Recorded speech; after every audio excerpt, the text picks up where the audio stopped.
stars, what is good? Thank you so much for once again stopping back by. I really do hope that you will enjoy this week's video so that you can keep coming back for more.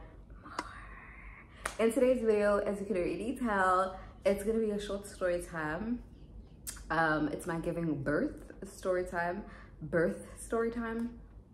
If you're interested in watching that, do keep watching this video till the end. Don't forget to like, to comment, and to subscribe. Let's get into the video. I am drinking Red Bull. I'm excited to drink Red Bull because I've been pregnant the whole year, meaning I haven't been drinking Red Bull the whole year. And if you know me, you know that I love Red Bull. I'm a Red Bull whore. So I'm super excited to be back, but at the same time I'm trying to lose baby fat, and caffeine and the amount of sugar in energy drinks is not it. It's not the way to go. So I'm keeping a very I'm limiting myself very much when it comes to my Red Bull intake.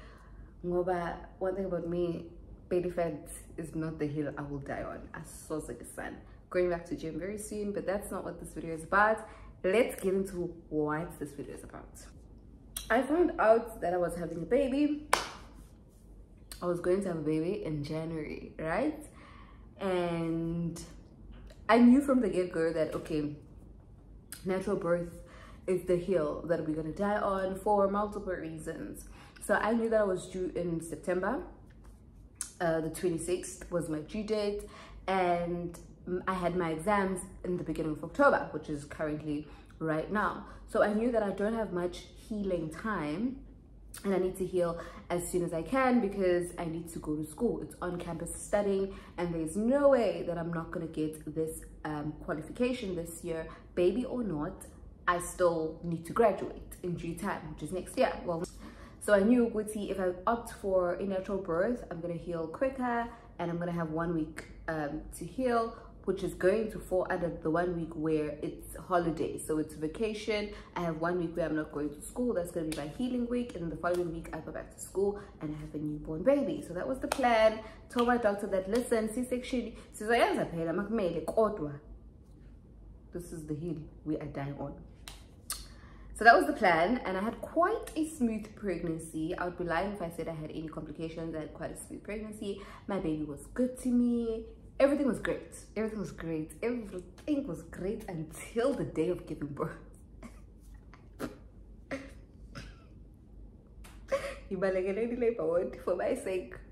For my sake, stay away from it.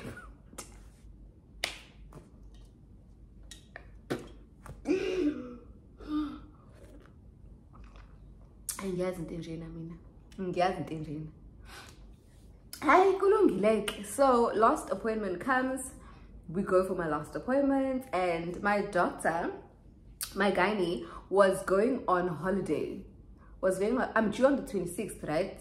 He leaves on the 26th. He's going to some holiday, and he says if you give birth during the 1 week where I'm away, you'll be assisted by another gynae, and everything. And I'm thinking to myself, listen, I don't want to be with another gynae because I'm used to you, you know.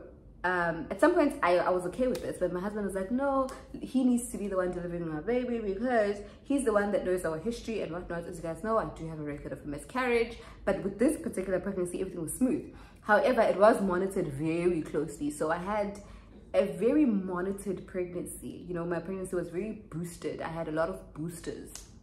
So it wasn't complicated, but it was also very monitored. Like extra precautions were taken because of the previous loss.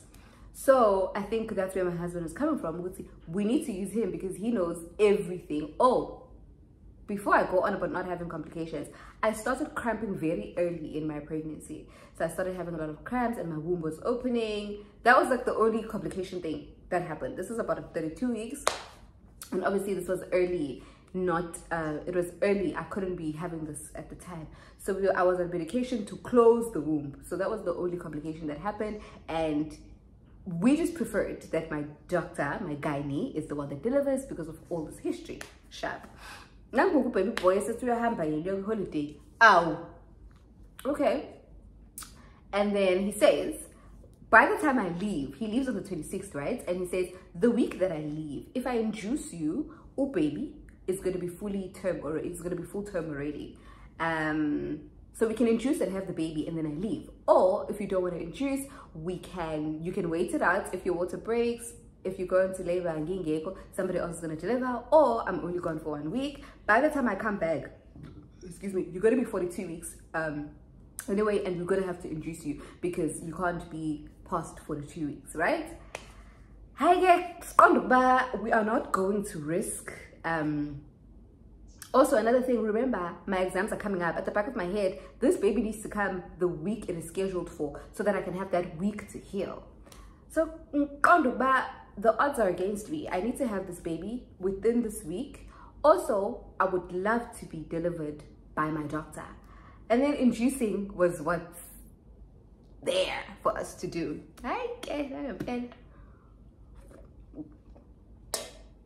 We are having this conversation at my last appointment on a Friday.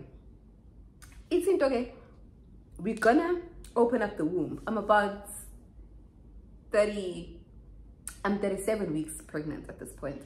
We're gonna open your womb a bit and hopefully you go into labor over the weekend. If you don't go into labor over the weekend, we're gonna induce you on Monday. I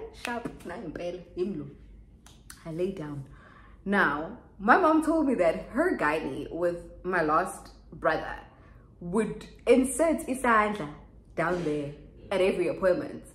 I had never experienced this until this day. When I tell you that was my first near-death experience, fun. So I lay down and I'm thinking he's gonna insert like an object, you know. And I'm used to that. I'm used to, at the beginning of my pregnancy, I always had, it's called it's an inside, okay, if you've had a baby before, it's like a uterus. They check your uterus, but they insert, damn, I forgot what it's called. I'll try and insert a picture if I find it. But it's like a scan that goes inside. It's an internal scan. That's what it is. That's what they call it. So I'm thinking he's gonna insert that, you know, to like open the cervix, open the womb, or like some machine to like open. Did he not shove his hand? I was never ready. I was never ready for the pain. I felt my muscles go. And my husband is there. And we were there. And we look at each other like, I screamed. I think also because I was not expecting that. He did tell me he's going to examine internally. But I'm not thinking he's going to shove. Now, Konok shove his hand is not... It's... So that happened and I had a bit of bleeding and he's like, okay, so I've started opening up your womb. Hopefully you go into labor on the weekend. Okay. And we leave, right? So it's Friday. My appointments were always in the morning. So I'm expecting the Friday, okay, I start feeling a bit of cramping, but nothing is happening. I'm not falling into labor. Saturday happens, nothing happens. I'm just cramping. I'm just cramping. But it's not the cramping that says go to the hospital. My water has not broken. I'm also not cramping close to each other. So I'm not having, my cramping is not nearing. It's just, I'm just randomly cramping. So I know I'm not in labor because it's not nearing. Hi, Sunday, and I'm doing my exercises. And I'm talking affirmations to my body, affirmations to my baby. I'm mentally prepared for labor at this point. So I wake up on Monday morning. I had to be at the hospital at 7:30. I wake up, I wake this gent up and I'm like, yo, dude, I think we should wait it out. And he's like, what's wrong? So yeah, Sam. And I'm like, and he's like, okay, if you're scared, let's wait it out then. But at the back of my head, I'm like, but I need to heal within this week because I have to graduate in time. Because now the university will not understand. I just don't want any complications when it comes to this qualifications. When it comes to this qualification, I've had a fair share of complication. So, we are cuddling there. Like, we are just... It's like, are you scared? Like, yes, I'm scared. It's like, okay, you don't have to do it then. Let's wait until it happens on its own. At the back of my head, that makes me even more anxious and more scared. I'm waiting for pain. I don't know how gradually it's going to increase. Honestly, I'd rather do this peacefully. But at the same time, yo, it's nerves. So I lay there for about 20 minutes and I say to him, okay, no, let's do it. 7, first was expecting a half past. I'm just like, no, bro, let's do it. And he's like, I think we should. Let's get this over and done with. So we're doing this. Let's see. Yeah, we're doing this.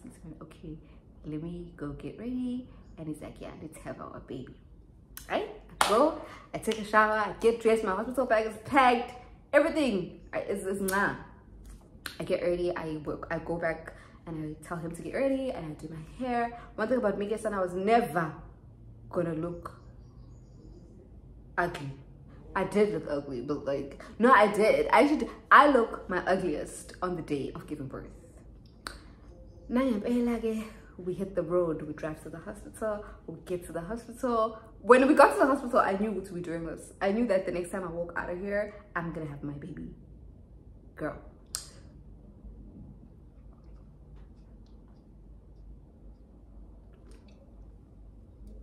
I go, I'm in bed. We get to the hospital, I get on the CTG scan, they start checking my baby's heart rate. Got to the hospital at about like 8. They start checking my baby's heart rate. Baby's heart rate is performing well. My baby is nah.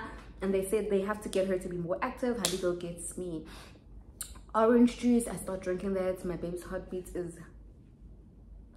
What an active baby, son. And then they call my doctor to give him my CTG scans to find out how should they induce me. Should they insert e-gel down there? Should they insert e-drip, or should they induce me orally? Or what should they do? What's working? And it's like induce her virginally.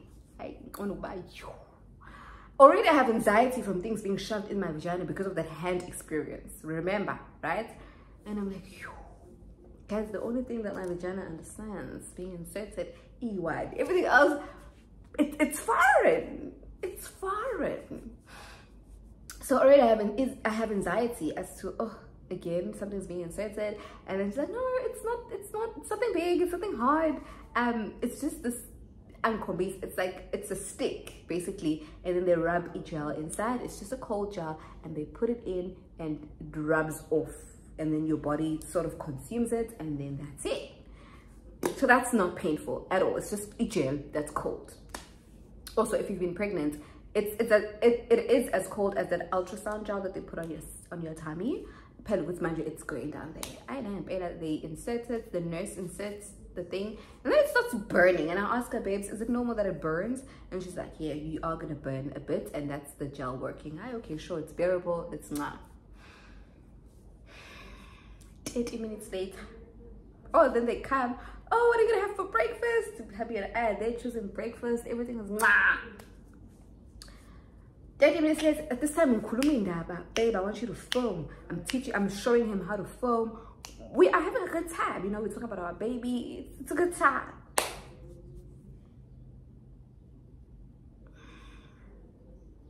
Eight minutes later, it's really, this is why we're here. This is why we're here. I started cramping. I still can't believe that pain. So the downside about getting induced is that your body doesn't naturally warm up to the pain. So your pain doesn't go from 1 contraction to 2 contraction to contraction 3 to contraction 4. You go from 1 contraction to 10 contraction. The number being the level of pain. I don't know if it makes sense. Whereas if labor starts naturally, your body sort of warms up. You know, you have contraction 1, and then the second one, you know it's going to be stronger, contraction 2, then contraction 3 is going to be stronger than contraction 2. Your body gradually warms up, and you mentally prepare to deal with a pain slightly more than what you felt. It's not like dealing with a contraction and being like, okay, cool. And then you get one that's going to shock you.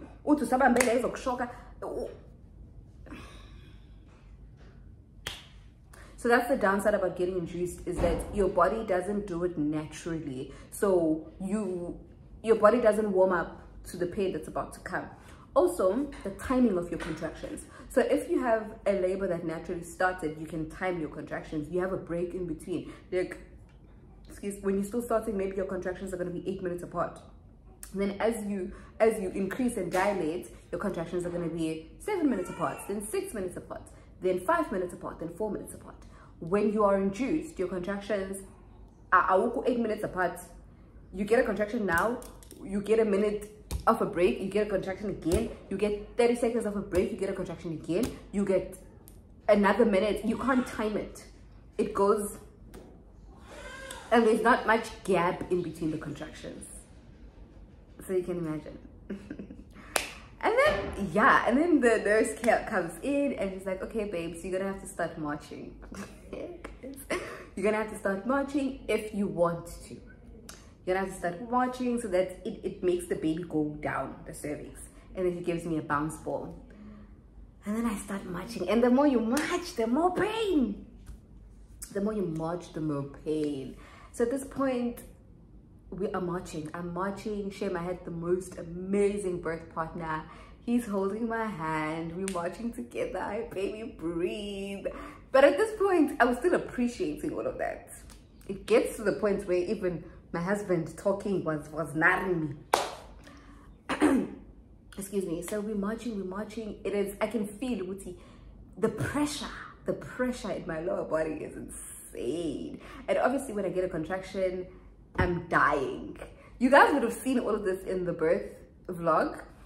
And then I'm marching up until to a point where I just couldn't march anymore. They were getting more hectic and more hectic and more hectic. Mind you, I had scheduled an epidural. This is another point.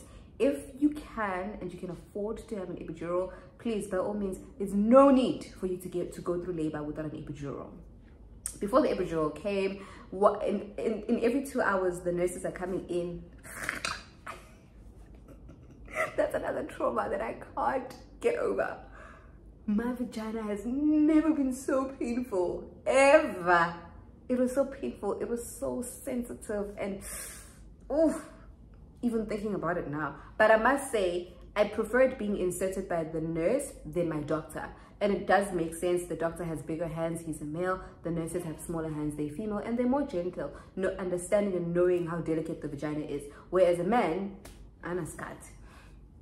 Okay, so every 2 hours they are coming and they are inserting, and at this point I'm not dilating. Well, I am dilating, but I'm dilating slowly. I dilated up until I was 4 centimeters. I'm scheduled to get an epidural at 6 centimeters.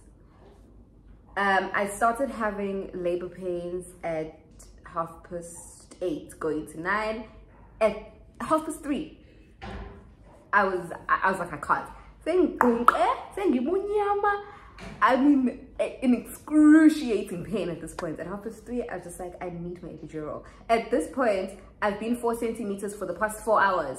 I'm not dilating anymore, and the pain is getting more intense. I can't even cry. It was that pain. Guys, I can't actually go with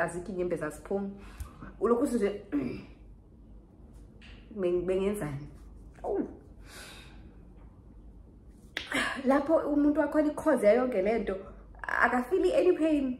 Oh, they're feeling pain because you know you're going through pain, but like they're not feeling any physical pain. At 3:30 I was just like, I need. And they're like, the reason why we want you to get to 6 centimeters on your own is because by the time you really need the epidural, by the time you are 9 centimeters, I was like, I'm gonna deal with that when it happens. Njengamanje, call the epidural specialist. I need the epidural now. They're like, okay, Mrs. M needs her epidural. Everybody runs. Mrs. M, we have imagine I believe about to think epidural. The specialist within 10 minutes comes, gives me my epidural. When I tell you that I started having a smooth labor after that epidural, and the epidural doctor is like, sweetie, once you're in active labor, you qualify, you can get an epidural. Guys, an epidural is an injection that they insert in your spine to sort of kill the pain and numb your body, so you absolutely go from feeling excruciating pain to no pain at all. It's inserted with drip, and he's like, if you pay with drip, they're gonna refill the drip, and there's no need to go through so much pain. Once you're in active labor, you can get your epidural. Oh, did I tell you guys that at this point they had given me pain medication? Now the pain medication was not helping. This is before the epidural. I'm sorry, I'm mixing the events of how everything happened, but I know you guys are following. Before my epidural, they gave me pain medication. I forgot what it's called. That pain medication was doing nothing for the pain except for making me sleepy. Now, because I was induced, I would get sleepy. So in my 2 minutes, I'm cool. In my 1 minute break of having no contraction, I'm dozing off to sleep. The minute that contraction comes back, I am up. I am fighting for my life. So it was doing nothing for the pain except for making me sleepy. So imagine I am drowsy and I'm in excruciating amounts of pain. And every time that pain, it subsides, I'm falling off to sleep up until the 10 seconds later, again, I am. So it did nothing for me. Fast forward 3:30, I get my epidural. And when I tell you that in 10 minutes, I was pain-free. From 3:30, I slept like a baby. A baby. I slept like a baby. I got woken up at 6. No, not at 6. Because I remember my husband left. He had a meeting. I slept. After my epidural, I got woken up at 8:30. I remember the shift had changed. So now it wasn't the day shift. It was the night shift. The nurses had changed. She comes, she introduces herself. Hi, Mrs. M, I'm so-and-so. I'm going to be your sister. I need to check how far you are. My body is so numb at this point. So once you get an epidural, you can't move. So on some mash, basically your lower body is killed. And they insert a catheter in you. I think it's called a catheter. Yeah. So basically you can't move, you can't pee because you can't stand. So you pee in this is it a catheter? I think it's a catheter. I think so. You pee in this catheter. So I can sort of feel when my body is passing urine, but it's almost as if somebody is touching me down there. So it's pain-free and I'm not really pushing the pee out. It's just the pee coming out. It was such a weird experience. And inserting that catheter thing is not painful at all. So I can feel when I'm peeing that my body is releasing, but without me having to do anything. It's such a weird feeling. And then she comes and she checks how dilated I am. At this point, it is around 8:30. And she's like, oh, she obviously reads my file, right? The last time I was checked, I was 4 centimeters, got my epidural at this time, everything. She comes and she's like, oh, there's no cervix. And I'm like, what do you mean? And she's like, you are 9 centimeters dilated. You gotta give birth anytime from now. You need to get to 10 centimeters to give birth. I was like, you are 9 centimeters. When she inserted the head, I felt nothing because my lower body had been killed. If you can afford epidural, please, for my sake, for every woman's sake, I'm never giving birth without epidural. Please get epidural. It is the smoothest process ever. Yes, there are after effects, but each body is different. Yay. After effects or no after effects, Mina, I'm never doing birth without epidural. For Mina. Now Ella, I'm 30 centimeters dilated, and then they call my doctor and it's Mrs. M, it's in labor. Guys, when I tell you that at this point I'm not feeling anything, I'm having the time of my life, I can just feel that there's something coming down. There's something in between my legs. But it's not painful, it's not uncomfortable either. I can just feel that there's something there. I don't know if it makes sense. They start checking my baby's heart rates. They put the CCG scan. My doctor, Happy arrives first. The nurse tells them that, listen, we're about to pop. Jay, it's a good time. You know, it's a good time. It's about to be a good time. And then, but I'm nervous. Now I'm starting to get a bit, it's so painful, but I'm starting to get a bit nervous. And then my doctor comes, Nangimpela, legs right open. I had never opened my legs like that for so many people to look at. They start preparing. Guys, giving birth is serious. It's so hectic. Like everybody has their game face, but at the same time, they're keeping you calm. They're keeping you calm. Everybody got looking at all the instruments. I'm just like, my doctor comes, legs spread wide open, and we begin to push. And they're like, okay, can you feel any contractions? I was like, no, I can't feel anything. They're like, when you are contracting, we're gonna tell you and you're gonna push. That's when you push. Okay, sharp. There's a nurse rubbing my tummy. My husband is holding my hand, rubbing my face. It's a good time. It's a good time. And then my doctor is, you know, down there. When the nurse is looking at the scan, okay, Miss Ebb, it's time for you to push now. The power of an epidural. Without an epidural, apparently, when you are pushing, it's where it's the most painful. The power of an epidural. Okay, you're having a contraction now, push, push. However, even though the pushing was painless, pushing for me was hard. I did not have 3 pushes and then popped the baby, or 2 pushes.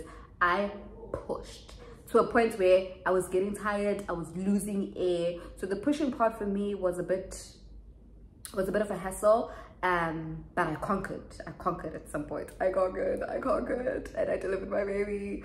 And then, so the doctor says, can we make a small cut? This man, my husband, was the first person to say yes, and I was like, you're giving authorization for me. So the doctor cuts, and I'm not feeling anything. It's just that he said it to us, so I know that he was cutting. In less than 10 minutes, I felt a boop, like something literally going boop out of my body, and our baby was here. They brought her to us, and oh my god, I couldn't believe I was holding my baby. So it was a glorious moment. And yeah, one thing I can say though is that what freaked me out was how long the doctor took to stitch me back. That's when I knew, I am cut real bad down there. Guys, the doctor took 30 minutes to stitch me. Sit, I'm not feeling anything because I still have the epidural. I'm just like,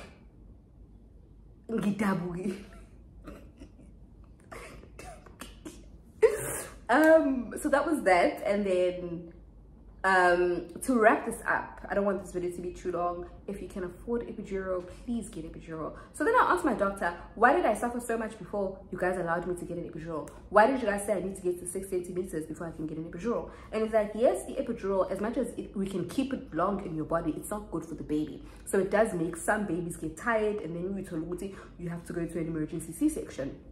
So because for you, I knew, we can't have that. You really don't want a C-section. I was just protecting the baby basically. So that's like the downside about an epidural. You want to keep it in your body for as short as possible. That's why they say push until you can't push anymore before getting an epidural. But epidural, peace of mind, guys. I mean, I almost died without an epidural, and I saw light again when I got that epidural. So that was my birth story. And then my baby had a bit of complications. Then we stayed in the hospital for a week, but she's good now. We good now. First, guys, I was discharged the next day. I do have quite a number of stitches, but I'm healing very, very well. But the stitches are a lot, child. Stay away from labor ward. Senval. Stay away from labor ward. It's no child's play. It is no child's play. Also, the power of being able to afford private medical care. Now I'm being serious. I don't want to take that for granted, because that's where you have access to an epidural. That's where, I know some people have their own opinions. In government hospitals, the nice thing about it is that you have like 10 people helping you to give birth, 10 doctors helping you to give birth. So everybody has an opinion about your case. Whereas in a private hospital, it's one doctor, they make all the decisions, and then uno sister abam sizai. So everything has its pros and cons. But personally for me, having access to epidural that quick, having so much attention, feeling so safe, it's stuff that I would never take for granted. And it all boils down to, guys, planned pregnancies. At this time of life, 2023, you want to do everything planned. You want to do everything when you are ready for expenses. It is so expensive to deliver a human. I was looking at my hospital bill and baby's hospital bills. Guys, it's no child's play. It's no child's play. So you want to make sure that you are prepared, your medical aid is prepared, things like that. You want to make this as smooth as possible, because one, you're paying as a labor ward, finances as well. Eradicate the stress as much as you can. Yeah.